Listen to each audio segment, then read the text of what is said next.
میں ماسٹر کی ڈگری لینے کے بعد اب بھی کبھی گاؤں میں اپنی پرائمری کے ٹیچروں کو دیکھتا ہوں، اب بھی تو احساس پیدا ہوتا ہے کہ یہ اگر ہمیں وہ الف با تا سا نہ پڑھاتے، شروع کی کتابیں یہ المدہ عام نہ پڑھاتے تو پھر اس سے آگے بھی ہمیں پڑھنا نہ آتا۔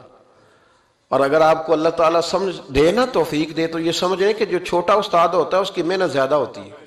ہاں یونیورسٹی والے جو ٹیچر ہیں وہ تو لیکچر دے کے چلے جاتے ہیں، تو وہ جس نے رٹا لگایا نا پہاڑے یاد کرانے کا، وہ جس نے آپ کو املا لکھنی سکھائی ہے نا، اس کی محنت، اگرچہ اس کی تعلیم میٹرک پی ٹی سی ہے، اگرچہ اب آپ اس سے کئی گنا زیادہ تعلیم حاصل کر گئے، لیکن اصل مشقت اس قاری صاحب کی ہے جس قاری نے آپ کو قاعدہ پڑھایا ہے، جس نے تلفظ ٹھیک کرایا ہے۔ ابتدائی کتابوں کے اساتذہ کی مشقت زیادہ ہوتی ہے، بڑے لوگ تو لیکچر دے کے چلے جاتے ہیں۔ تو بھائی ادب کرنا سیکھیں۔ میرے رسول پاک صلی اللہ علیہ وسلم نے ارشاد فرمایا، حضور فرمانے لگے، ایک تیرا باپ وہ ہے جس کی صلب سے تو پیدا ہوا، اور ایک تیرا باپ وہ ہے جس نے اپنی بیٹی دے کے تجھے بیٹا بنایا، اور فرمایا ایک تیرا باپ وہ ہے جس نے تجھے تعلیم دی۔ وہ تیرا باپ ہے، اس کا اکرام کر، اس کا ادب۔ اور حضرت مولا علی شیر خدا نے تو شیروں جیسی بات ہی کر دی۔ بڑے لوگ بڑی بڑی باتیں، اتنی بڑی بات اس موضوع پر میں نے تلاش کیا ہے، میں نے بڑے لوگوں کو پڑھا ہے اس عنوان پر، لیکن اتنی بڑی بات کہیں نہیں ملی۔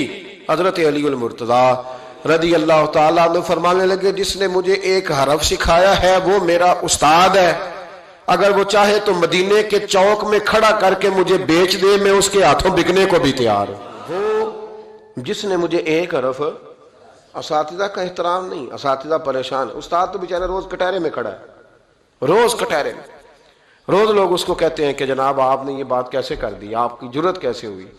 اور جو لوگ، میں ایک کالج میں تھا چند دن پہلے، تو وہاں میرے جاتے ایک جھگڑا شروع تھا کہ جناب ہم کب سے آئے بیٹھے ہیں، تو ٹیچر کہتی ہے کہ یہ پیریڈ ختم ہوتا ہے تو پھر چھٹی دینی ہے، تو پہلے چھٹی دیں، چونکہ ماں بدولت آ چکے ہیں۔ اکرام نہیں، جو قومیں ادب نہیں کرتی وہ تعلیم کبھی بھی حاصل ہے، اور تعلیم حاصل کر بھی لیں تو تعلیم کا فیض نہیں پا سکتے۔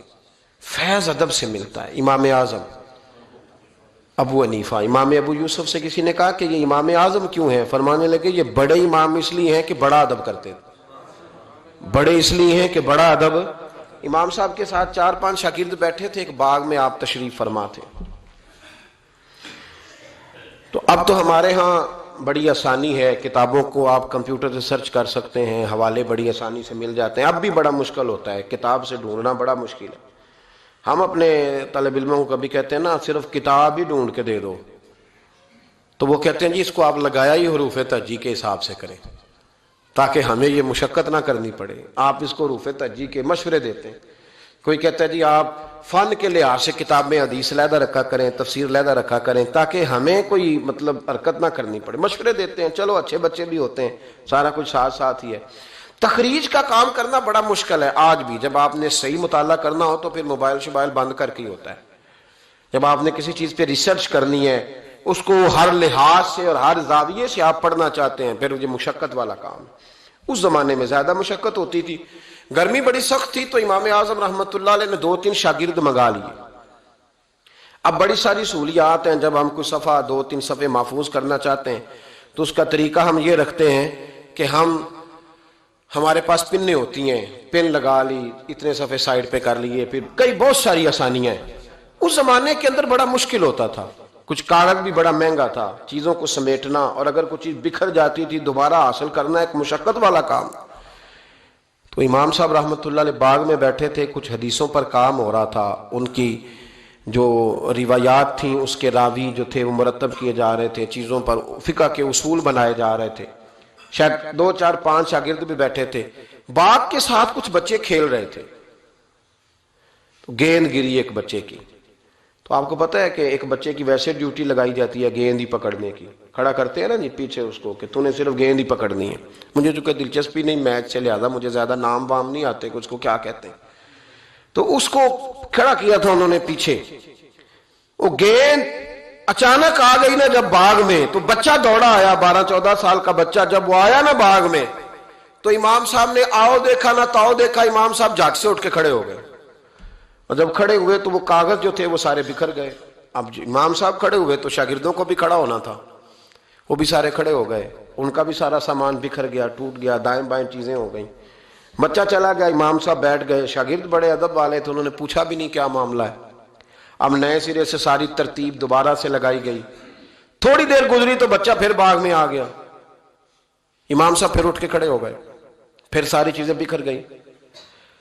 تیسری دفعہ وہ پھر آ گیا، اب پتہ نہیں وہ کتنی دفعہ آئے گا، بار بار شاگردوں کو بھی اٹھنا پڑتا، وہ کاغذات سارے بکھر جاتے۔ بالآخر ایک شاگرد بول پڑے، کہنے لگے حضور یہ تو بچہ ہے، یہ 100 دفعہ آئے گا۔ تو امام صاحب نے برجستہ جواب دیا، فرمایا اگر یہ 100 دفعہ آیا نا تو ابو حنیفہ 100 دفعہ اٹھ کے کھڑا ہوگا، میں کھڑا ہوگا، تمہیں تو نہیں نہ پابند کر رہا۔ کہا حضور ماجرا کیا ہے، کون ہے یہ بچہ؟ تو امام صاحب فرمانے لگے یہ میرے استاد کا پوتا ہے، یہ میرے شیخ کا پوتا ہے، میرے مرشد کا پوتا ہے۔ اصلہ نال جے نیکی کریے تے وہ نسلاں تاک نہیں بھول دے، ہاں بے اصلہ نال نیکی کریے تے پھل کنڈیاں نال تول دے۔ یہ میرے حضرت کا پوتا ہے، اس گھر سے میں نے فیض لیا ہے۔ فرمایا میں نے نمک کھایا ہے، یہ کیسے ہو سکتا ہے کہ یہ آئے اور میں اٹھ کے کھڑا نہ ہوں، یہ 1000 دفعہ بھی آئے تو میں کھڑا ہوں گا۔ تو امام ابو یوسف فرماتے تھے اس دن مجھے سمجھ آئی کہ یہ جو امام صرف امام نہیں، امام اعظم ہے نا، یہ بڑے اس لیے ہے کہ انہوں نے ادب بڑے بڑے کیے ہیں، انہوں نے اکرام بڑے بڑے کیے۔ ہمارے ہاں تو اب اتنی پریشانی والا معاملہ، اتنی پریشانی والا سوچ نہیں سکتے۔ بالخصوص وہ لوگ جن کا بڑا ملت میں اکرام ہونا چاہیے تھا، بڑا اکرام۔ مجھے صحیح بتائیں کہ ایک مستند قرآن و سنت جاننے والا عالم کسی ولیمے میں جائے اور ساتھ ہی ایم این اے جائے تو قدر کس کی زیادہ ہو رہی ہوتی ہے، ہونی کس کی چاہیے؟ یہ تکلیف والا معاملہ ہے، تکلیف والا۔ یہاں ایک استاد کو ہتھکڑیاں لگی تو موم بتی مافیا سارا بول پڑا، اور 2 مہینے علماء کو جیلوں میں رکھا گیا، اور جرم نہیں بتایا گیا۔ اور قوم کیا کہہ رہی ہے؟ مذاق اڑا رہی۔ کچھ لوگ مذاق کرتے تھے، بھاگ رہے ہیں جی پولیس آ گئی۔ مطلب جرم کیا تھا؟ چور تھے، یہ ڈاکو تھے، اور بہت سارے تو ایسے تھے جو کسی کاز میں، کسی کام میں، کسی ایسی ایکٹیویٹی میں بیچارے شامل ہی نہیں تھے، مدرسین پڑھنے پڑھانے والے، اور ان کو پکڑ کر اندر ڈال دیا گیا۔ اور وہ لوگ جو خود بڑے بڑے دنوں تک سارا ملک بند کرتے رہے، انہوں نے یہ جرم کیا، کوئی پوچھنے والا نہیں تھا، کوئی نہیں تھا، کوئی پیچھے جانے والا نہیں۔ 2 مہینے، اور پھر کہا گیا 20 لاکھ اور پتہ نہیں کتنے لاکھ، اور پھر ڈائریکشن کا نہیں پتا جانا کدھر ہے، زمانہ تو یہ بتایا ہی نہیں گیا۔ تو مجھے بتلاؤ یہ کیا ان لوگوں کا معاشرے میں کیا اکرام رہ گیا، کیا احترام رہ گیا؟ بہت سارے ایسے لوگ ہیں جن کے والد 2 مہینے جیل میں رہے، بچوں نے مدرسوں میں پڑھنا چھوڑ دیا ہے، کہ جو ہمارے ابے کا حشر ہوا ہمارا بھی تو وہی ہونا ہے نا، پڑھنا چھوڑ گئے طالب علم۔ انہوں نے کہا جی ہم سے نہیں یہ کام ہوتا۔ تو روز سیمینار کرتے ہو، یہ تھوڑے دن پہلے کراچی میں سیمینار تھا کہ ہرن کی پیدائش کم ہو گئی ہے، تو ایسے اقدامات کیے جائیں کہ ہرن جو ہے وہ زیادہ پیدا ہو۔ بہت بڑا سیمینار منعقد کیا گیا۔ آپ کو نہیں پتا کہ علماء کم رہتے جا رہے ہیں؟ پتا ہے آپ کو؟ ڈھونڈنے سے عالم نہیں ملتا، بستیوں کی بستیاں خالی ہیں۔ کیوں؟ اس لیے کہ جو حشر کرتے ہیں نا ہم، خود ساری زندگی جو مرضی کرتا رہے، اور کسی عالم کا ننگا سر بھی دیکھ لے تو وہ 20 جگہ پہ 20 جگہ۔ ہم جا رہے تھے تھوڑے دن پہلے لاہور، تو آگے گاڑیوں کی بریک لگ گئی، گاڑیوں کی بریک لگی تو بچے نے بریک لگا دی گاڑی کی، تو پیچھے سے ایک ڈرائیور نے آ کے دھڑام سے گاڑی ماری، اڑا دیا سارا کچھ پیچھے سے، سب ختم۔ اب اس کی سواریاں کہنے لگی کہ ہم تجھے وہاں سے کہتے آ رہے ہیں کہ تو چلاتا ادھر ہے دیکھتا ادھر ہے۔ بچے جلال کرنے لگے تو میں نے ان کا بازو تھام لیا، میں نے کہا پتر ہم جو کام کرتے ہیں نا یہ بڑا مظلومیت والا کام ہے، تم نے 2 منٹ بھی کسی سے بات کر لی نا، حالانکہ غلطی ساری اس کی ہے، اور ہم نے اسے کچھ بھی نہیں کہا، اس کی سواریاں ساری اس کے گلے پڑ رہی تھی کہ جو تو دیکھتا ادھر ہے چلاتا ادھر ہے، ساتھ میسج لکھ رہا ہے، تو ساتھ موبائل سن رہا ہے، تو کس طرح پاگل ہے، کتنے لوگوں کی جان خطرے میں ڈال۔ تو میں نے کہا بیٹے تم ایک بات بھی کرو گے تو اس کی ویڈیو بن جائے گی کہ یہ دیکھیں جی یہ پیر صاحب تبلیغ کرتے ہیں، ان کا حال دیکھیں، یہ فٹافٹ معاملہ، یہ اور یہ اتنا سخت معاملہ، اتنی اذیت ناک یہ مسئلہ ہوتا جا رہا ہے، اتنا کربناک ہے یہ معاملہ، کسی نے کسی سے ہاتھ نہیں ملایا تو شور ہو گیا۔ یہ بازو دکھنے لگتا ہے. آپ یقین کریں بیٹھے رہتے ہیں نا جب کسی مجلس میں جاتے ہیں تو ہزاروں لوگوں سے ملنا پڑتا ہے اور سنگی اپنے حساب سے ملاقات کرتے ہیں. کچھ بڑے عقیدت مند ہوتے ہیں اور جب تک پورا بازو اپنے قریب نہ کر لے تب تک سلام میں بھی مزہ نہیں آتا. تو اب آپ کہہ نہیں کچھ سکتے. آپ چونکہ آپ دین کی بات کرتے ہیں, آپ خبردار, آپ بالکل ہلیں گے نہیں. آپ کو ہر جگہ پورا اترنا ہے. تو یہ اتنا گھٹن والا کیونکہ آداب نہیں رہے, کیونکہ ہم تکلیف دیتے ہیں, ہم آزمائش میں ڈالتے ہیں. ایسے ایسے جملے لوگ کستے اور کہتے ہیں کہ جن کا کوئی مطلب جواب ممکن ہی نہیں, آپ دے نہیں سکتے. آپ کس طرح کر کے اس کا جواب دیں گے؟ کسی نے فون کیا اور کوئی سخت بات کہہ دی تو آپ نہیں جواب دے سکتے. پتہ نہیں وہاں ریکارڈنگ نہ چل رہی ہو اور وہ اپنی بات پتہ نہیں ریکارڈ کرے نہیں کرے گا. یہ تکلیف ہے. کبھی بھی اپنے بزرگوں کو تکلیف, کبھی بھی تکلیف نہ دیں, کبھی بھی اذیت میں مبتلا نہ کریں, آزمائش میں نہ ڈالیں کبھی بھی. اور میں طالب علموں سے کہتا ہوں, میں کہتا ہوں تمہیں کیا ضرورت ہے کبھی کبھی, اور الحمدللہ یہ چند لوگوں کی بات کر رہا ہوں ورنہ اللہ کا فضل ہے, عزت کرنے والوں کی تعداد زیادہ ہے, پیار کرنے والوں کی تعداد زیادہ ہے, اور کرم کے ساتھ دیکھنے والوں کی تعداد زیادہ ہے. اللہ کا فضل ہے, زیادہ ہے لوگ. لیکن میں طالب علموں سے کہتا ہوں, میں یہ حدیث اکثر بیان نہیں کرتا کہ کہیں میرے دل میں یہ خیال نہ آئے کہ میں بھی ایسا ہوں. میں اس درجے کا بندہ نہیں ہوں, الحمدللہ صحیح کہہ رہا ہوں, میں اس درجے کا نہیں ہوں. پر یار کتنی شاندار بات ہے, کتنی بڑی علامہ اسماعیل حقی نے روایت لکھی ہے. میرے نبی کریم رسول رحمت صلی اللہ علیہ وسلم آقا دو عالم علیہ السلام نے فرمایا, حضور نے نہیں فرمایا کہ پیر میرا وارث ہے, نبی پاک نے یہ نہیں فرمایا کہ جو ساری زندگی رزق حلال کھائے وہ میرا وارث ہے, یہ نہیں فرمایا کہ 40 سال عشاء کے وضو سے فجر پڑے تو اب میرا سجادہ نشین ہو گیا. نہ, نبی پاک نے فرمایا یہ جو عالم ہے نا یہ میرے وارث ہے, یہ دین کے عالم میرے. اور کیا حسن ہے لفظوں کا, کیا وقار ہے. یقین کریں جب یہ حدیثیں پڑھتے ہیں نا تو روح پرواز کرتی ہے اور دل کرتا ہے کہ وجد اگر آ سکتا ہے تو اس بات پہ آ سکتا ہے. میرے مصطفیٰ کریم علیہ السلام نے فرمایا جس نے کسی عالم کی مدد کی سمجھے میں نے اپنے نبی کی مدد کی. فرمایا جس نے کسی عالم کو سہارا دیا وہ سمجھے میں نے اپنے نبی کو سہارا دیا. اور حضور فرمانے لگے جو کسی عالم کی صحبت میں بیٹھا وہ سمجھے میری صحبت میں بیٹھا ہے. اور حد ہو گئی, نبی کریم علیہ السلام نے فرمایا جس نے عالم کی زیارت کر لی سمجھے اس نے میرا دیدار کر لیا. اور فرمایا عالم کا چہرہ دیکھتے رہنا بھی عبادت ہے. اتنا بڑا درجہ. اور جہاں جناب موم بتی مافیا ٹی وی پہ بیٹھے ہوئے لبرل لوگ, لبرل بے دین, یہاں تو کسی کی عزت محفوظ نہیں. تھوڑے دن پہلے ایک بڑے مشہور اینکر کی مجھے ویڈیو دکھائی بچوں نے, علامہ اقبال کو برا بھلا کہہ رہے تھے. اور بڑے غلیظ, سنا آپ نے بھی, نام لینے کی ضرورت تو نہیں, پتہ نا جی میں بات نہیں کرتا جی, کسی ہم ذکر نہیں کرتے. میرا عرض کرنے کا مقصد یہ ہے کہ آپ اقبال مصور پاکستان, محسن پاکستان, اور ٹی وی پر بیٹھ کر آپ جب ایسی ہستیوں کے بارے میں جملے کسیں گے پیچھے کیا رہے گا؟ تکلیف نہ دے. کم از کم جو چلے گئے ان کے بارے میں تو نبی پاک نے فرمایا اذکروا محاسن موتاکم, جو مر جائے تو اس میں تو کمزوری ہو بھی تو اس کا ذکر نہ کرو, اس کی صرف اچھی اچھی باتوں کا ذکر کرو. یہ ظلم ہے, یہ زیادتی ہے. خیال فرمائیں اپنے گزر. لیکن نا داتا علی اجویری رحمت اللہ پتہ کتنا بڑا شخص ہے. غوث اعظم جیلانی رحمت اللہ علیہ کا ایک قول ہے, آپ فرماتے ہیں کہ اگر میں علی بن عثمان حجویری کے زمانے میں ہوتا تو ضرور ان کی صحبت میں بیٹھتا. یعنی غوث پاک کہتے ہیں. چلو ہم تو داتا صاحب ویسے بھی نہیں جاتے, کبھی مال لینے لاہور گئے ہو نا تو باہر ہی کھڑے ہو کے کچھ لوگ سلام کر لیتے ہیں. کچھ لوگ کہتے ہیں جی میں نے پورے سال میں ایک پورا بندہ وہاں سجدہ کرتے دیکھا ہے, ایک پورا. تو میں کہتا ہوں جو ہر نماز کے وقت وہاں ہزاروں نماز پڑھتے ہیں وہ نہیں نظر آئے؟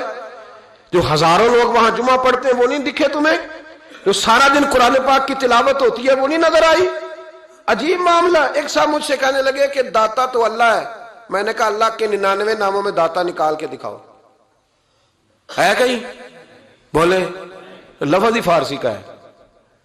کیا عجیب, مطلب ایسی منطق ہے لوگوں کی جو سمجھ سے بالا تر ہے. بھئی لفظ داتا اللہ کے 99 ناموں میں موجود نہیں ہے. داتا کا معنی آپ کیوں وہ کرتے ہو؟ پھر تو آپ کہیں گے کہ اماں سے بھی روٹی مانگنا جائز نہیں, کیونکہ داتا کا معنی دینے والا ہے. تو اماں روٹی پکا کے دیتی ہے کہ نہیں؟ ابا پیسے دیتا ہے کہ نہیں؟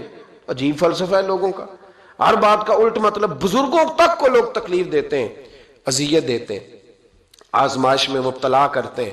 اور ایسی اعلیٰ حضرت فاضل بریلوی رحمۃ اللہ علیہ کے چھوٹے صاحبزادے تھے حضور مفتی اعظم ہند مولانا مصطفیٰ رضا خان صاحب رحمت، 1.25 کروڑ آدمی مرید تھا، اور حضرت کے لاکھوں میں محدثین شاگرد تھے، لیکن تنقید کرنے والوں کو موقع مل جاتا ہے نا۔ حضرت بڑی دور گئے تھے ایک جگہ پہ، بڑی دور، تو ایک سیٹھ صاحب کہنے لگے کہ میرا بڑا دل کرتا ہے کہ وہ میرے گھر میں قیام کریں، بڑی میری خواہش ہے۔ کہ چلو ٹھیک ہے، آپ کے گھر قیام کرتے ہیں۔ حضور مفتی اعظم نا رات کو ان کے گھر میں قیام کیا۔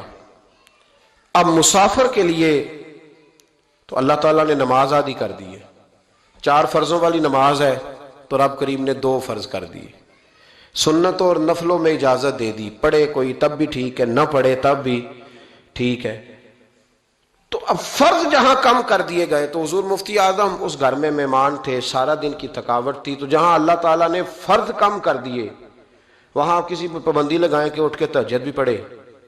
آپ نے عشاء کی نماز پڑھی، آرام فرمایا، فجر کے وقت اٹھے، اس شخص نے بڑی مشکل سے فجر کے بعد ناشتہ دیا اور سویرے شور کرنے لگا اتنے بڑے پیر ہیں، تہجد تو پڑھی کوئی نہیں۔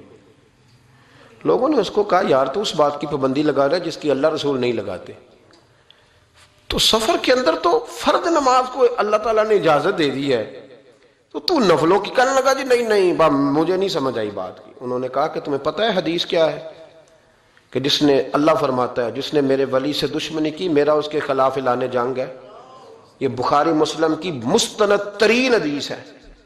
صرف جنگ نہیں، اعلان جنگ ہے، اعلان۔ 2 ہی تو جرم ہے جن پہ اللہ زیادہ ناراض ہے، ایک کا سود نہ چھوڑا تم نے تو میں جنگ کروں گا، اور ایک کا میرے ولی سے دشمنی کی تو میں تمہارے خلاف اعلان۔ اس حدیث کی ایک حرف بھی کمزور نہیں، سند بھی کمزور نہیں، متن اتنی تگڑی حدیث۔ حضرت معاذ ابن جبل رضی اللہ تعالیٰ عنہ نبی پاک صلی اللہ علیہ وسلم کے روزے پر بیٹھ کے رو رہے تھے، یہ ابو داؤد شریف کی حدیث۔ حضرت عمر آگے کا روتے کیوں ہو؟ فرمانے لگے مجھے 2 حدیثوں نے پریشان کر دیا ہے۔ ایک تو نبی پاک نے فرمایا چھوٹی سی ریاکاری بھی شرک ہے، اگرچہ شرک اصغر ہے پر انسان سے غلطی ہو ہی جاتی ہے، اور دوسرا حضور نے کہا ہے کہ جس نے ولی سے دشمنی کی میرا اعلان جنگ ہے۔ تو عمر مجھے کیسے پتا چلے گا کہ کون ولی ہے؟ حضرت عمر نے کہا بہتر یہ ہے کہ تو سب کی عزت کیا کر، سب کا اکرام کر۔ لیکن یہاں تو لوگ معاف ہی نہیں کر رہے۔ غوث پاک پر بھی فتویٰ ہے، داتا علی اجویری پر بھی فتویٰ ہے، خواجہ معین الدین، پتہ نہیں یہ کون سا دین ہے، کون سا مذہب ہے جس میں پچھلا کوئی بھی ٹھیک نہیں تھا، جو آج پیدا ہوا صرف وہ ٹھیک ہے، جو جتنا زیادہ بدتمیز ہوتا ہے اتنا زیادہ عروج پاتا ہے۔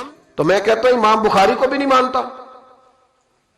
کیوں مانا تو نے امام بخاری کو؟ امام بخاری کو مانو گے تو بخاری مانو گے، امام مسلم کو مانو گے تو مسلم شریف کو۔ کیا فلسفہ ہے؟ بغیر کسی امام کے تو حدیث تک پہنچ ہی نہیں سکتا، جانا ڈائریکٹ جا کے لے نبی پاک سے حدیث، امام بخاری کے بخیر لے تیرا پتہ چلے۔ جب امت میں جتنے لوگ گزر گئے سینکڑوں سالوں میں وہ سارے غلط تھے، جو آج پیدا ہوا وہ ٹھیک ہے۔ کوئی ٹی وی پہ بیٹھ گیا، کوئی یوٹیوب پہ بیٹھ گیا، سارے غلط تھے، جی میں نیا آیا ہوں میں ٹھیک ہوں۔ یہ کیسے ہو سکتا ہے؟ بدتمیزوں کو عروج ملے گا۔ تو نبی کریم علیہ السلام نے فرمایا اللہ کا اعلان جنگ ہے، یہ بخاری مسلم ہے، یاد رکھنا، کبھی ذہن میں بھی کسی اللہ کے نیک بندے کے بارے میں برا خیال نہ پیدا کرنا، اعلان جنگ ہے رب کریم کا۔ تو کہنے لگا جی تہجد ہی نہیں پڑھی۔ لوگوں نے بڑا سمجھایا کہ یار کوئی بات تو نے غیر شرعی دیکھی ہے تو وہ کر، لیکن تو جہاں بیٹھتا ہے غیبت کرتا ہے، جہاں بیٹھتا ہے کوئی غیر شرعی بات دیکھی ہے تو بیان کر۔ ہم کہنے لگا جی نہیں، چونکہ بڑا سیٹھ تھا، جب اسے اتنی زیادہ بات کی تو حضور مفتی اعظم ہند کو تکلیف ہوئی، جاگ رہے ہیں آپ لوگ؟